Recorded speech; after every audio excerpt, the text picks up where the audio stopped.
विधानसभा चुनाव के लिए कमोए सभी दलों ने अपनी प्रथम, द्वितीय या इससे अधिक सूची जारी कर दी है। विधानसभा में राजनीतिक दलों के चेहरे क्या हो सकते हैं, यह सूची और वह चेहरे प्रदेश के बारे में क्या सोच रखते हैं, अपने क्षेत्र के बारे में क्या सोच रखते हैं, इसका भी प्रदर्शन कर रहे हैं। आपने देखा होगा सभी दलों ने अपनी अपनी सूची जारी की है। बीजेपी ने भी, समाजवादी पार्टी ने, बहुजन समाज पार्टी ने, कांग्रेस ने और अन्य सभी दल ने। और इन दलों की सूची इस बात को बताती है कि प्रदेश के बारे में उनकी सोच क्या है।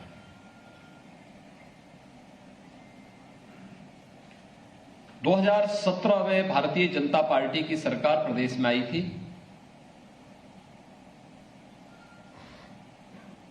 और जिस विश्वास के साथ प्रदेश की जनता ने भारतीय जनता पार्टी को अपना आशीर्वाद दिया था, प्रधानमंत्री मोदी जी का आह्वान था और प्रधानमंत्री मोदी जी के मार्गदर्शन में 2017 के विधानसभा चुनाव के पहले भारतीय जनता पार्टी ने एक लोक कल्याण संकल्प पत्र जारी किया था।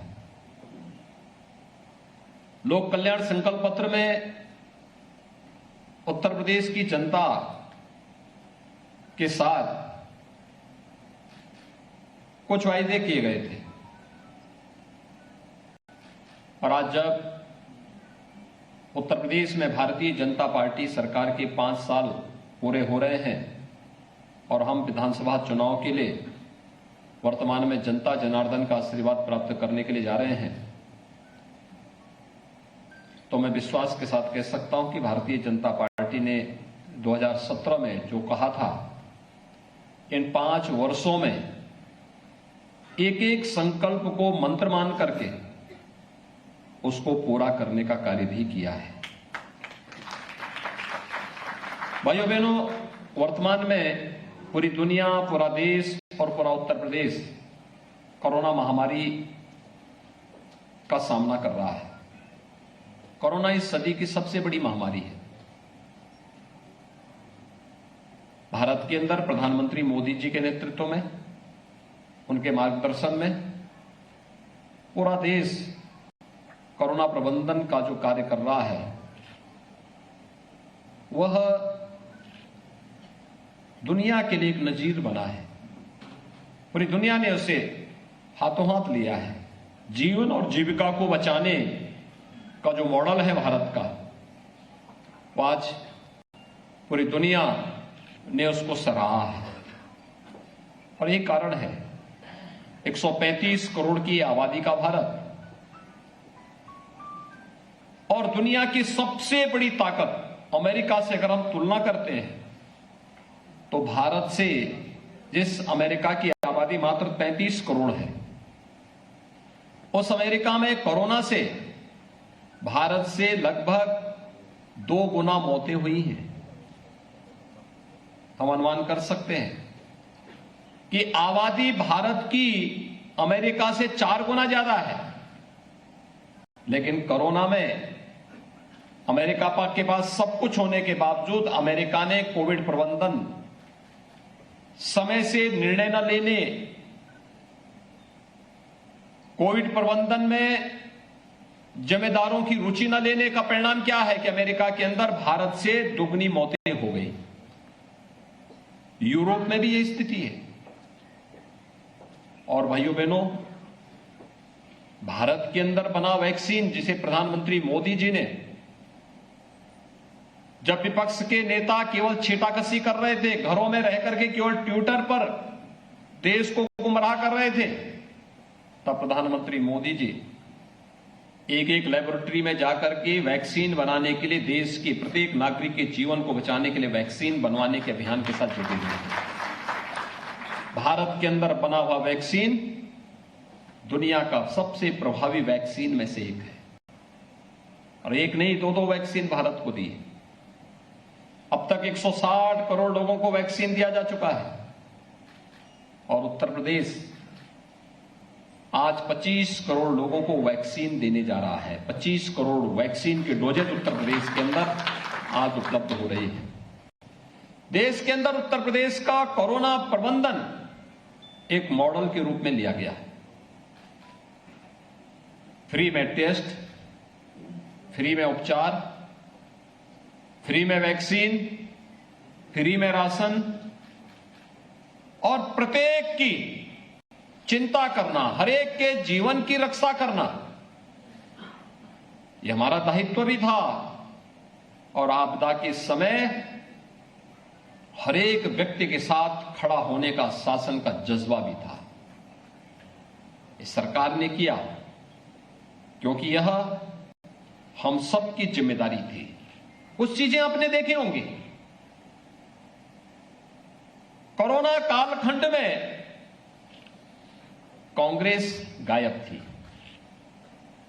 समाजवादी पार्टी गायब थी, बहुजन समाजवादी पार्टी मैदान से गायब थी। या तो केंद्र सरकार कार्य कर रही थी या प्रदेश सरकार कार्य कर रही थी या भारतीय जनता पार्टी का कार्यकर्ता सेवा ही संगठन है के मंत्र के साथ एक एक व्यक्ति के जीवन को और उसकी जीविका को बचाने के लिए जद्दोजहद कर रही थी। भाइयों बहनों, जब संकट के समय जो आपका साथी नहीं, तो उस व्यक्ति को चुनाव के समय आप अपना साथी कैसे चुन सकते हैं? जो संकट का साथी है वही सही आपका शुभचिंतक है। जो संकट में साथ छोड़ दे वह मित्र नहीं, वह शत्रु है। और मित्र और शत्रु की पहचान होना बहुत आवश्यक है। राजनीति में हमें इस बात को समझना होगा कि वास्तव में प्रदेश और देश के बारे में सही सोच रखने वाले कौन लोग हैं और उस कार्यक्रम को हमें आगे बढ़ाना होगा। लोक कल्याण संकल्प पत्र की मैं बात कर रहा था। 2017 के पहले इस पश्चिमी उत्तर प्रदेश में हम आते थे, क्या स्थितियां थी? भय का माहौल था। बेटियां सड़कों पे नहीं निकल पाती थी, स्कूल नहीं जा पाती थी। बहुत सारी जगह तो ऐसा था कि सायंकाल सूर्यास्त के बाद सुनसान कर्फ्यू जैसा दृश्य हो जाता था। हर दूसरे तीसरे दिन कोई ना कोई दंगा होता था। माफिया सत्ता के संरक्षण में जिस किसी की भी भूमि पर कब्जा कर लेते थे। विकास के बारे में कोई सरकार का विजन नहीं था। शासन की योजनाओं का लाभ गरीबों को नहीं मिल पाता था। भारतीय जनता पार्टी ने राष्ट्रवाद, सुशासन और विकास के मुद्दे पर इस चुनावी समर में अपने संकल्प पत्र के साथ भारतीय जनता पार्टी आई थी।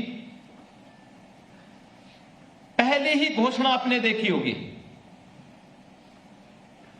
हम लोग जब 2017 में आए तो हमारी सरकार ने, भारतीय जनता पार्टी की सरकार ने पहली घोषणा की थी।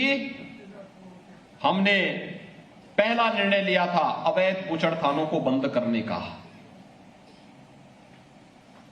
बेटियों की सुरक्षा के लिए एंटी रोमियो स्क्वाड के गठन करने का और 86 लाख किसानों का 36,000 करोड़ रुपए का कर्ज माफी का।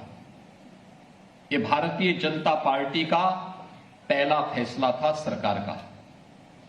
समाजवादी पार्टी की सरकार भी 2012 में आई थी। पहला फैसला क्या था? राम जन्मभूमि पर आतंकी हमला करने वाले आतंकवादियों के मुकदमों को वापस लेने का। फर्क साफ है भाइयों बहनों, ये फर्क साफ है। वे आतंकवादियों के मुकदमों को वापस लेते थे, माफियाओं को संरक्षण देते थे, प्रदेश के पेशेवर माफिया और हिस्ट्री सीटर उनका शागिर्द बनते थे, सत्ता को शोषण का माध्यम बनाते थे। हमने सत्ता को सेवा का माध्यम बनाया।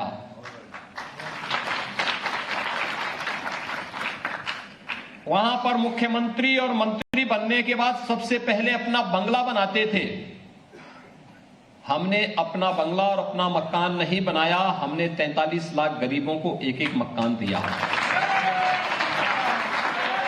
2 करोड़ 61 लाख लोगों को शौचालय उपलब्ध करवाए, हर गांव में बैंकिंग सुविधा उपलब्ध करवाई, विकास का एक मॉडल दिया।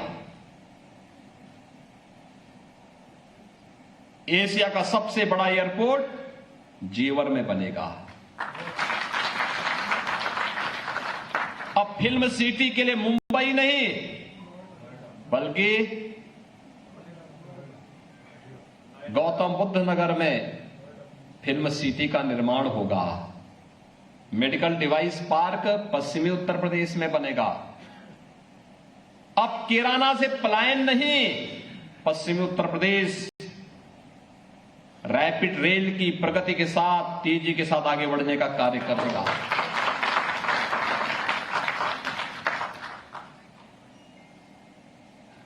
अलीगढ़ में अलीगढ़ मुस्लिम विश्वविद्यालय की स्थापना के लिए राजा महेंद्र प्रताप सिंह जी ने अपनी भूमि, अपनी प्रॉपर्टी दान की थी, लेकिन अलीगढ़ मुस्लिम विश्वविद्यालय में उनके नाम का एक भी पट नहीं।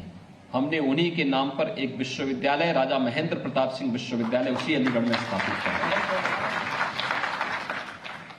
राजा महेंद्र प्रताप सिंह 1915 में भारत की एक अंतरिम सरकार का गठन अफगानिस्तान में रह करके किए थे देश की आजादी के दौरान। मेरठ में स्पोर्ट्स यूनिवर्सिटी का स्थापना हो रही है। सहारनपुर में मां शाकंभरी के नाम पर एक नए विश्वविद्यालय की स्थापना का कार्य चल रहा है।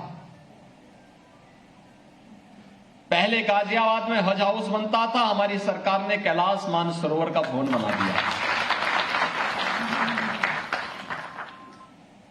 भाइयों बहनों, पहले यहां के व्यापारियों से, यहां के उद्यमियों के साथ माफिया किस प्रकार का व्यवहार करते थे, आज किसी माफिया की हैसियत नहीं। किसी व्यापारी को, किसी चिकित्सक को, किसी संभ्रांत नागरिक को या किसी गरीब की संपत्ति पर कब्जा कर ले, क्योंकि अगर करेगा तो बुलडोजर भी चलेगा।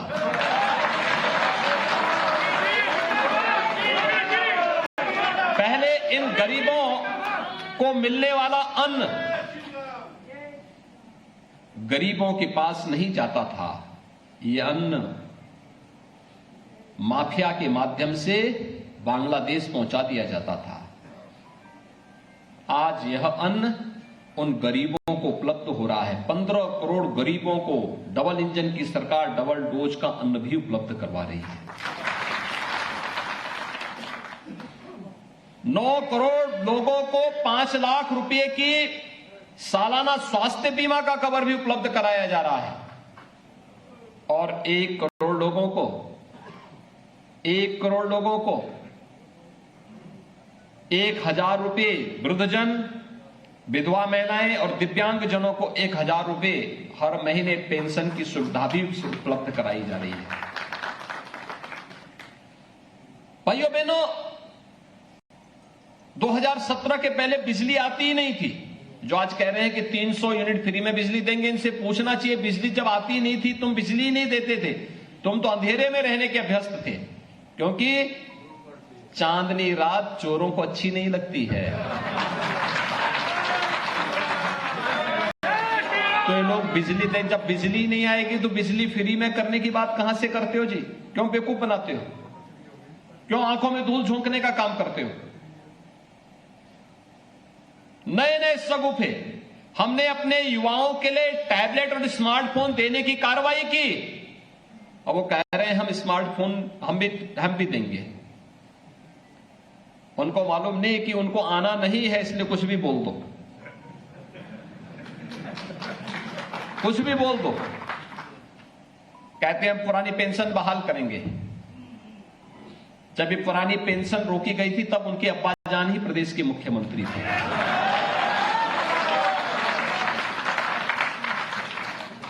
और उसके बाद 4 वर्षों तक प्रदेश के मुख्यमंत्री रहे।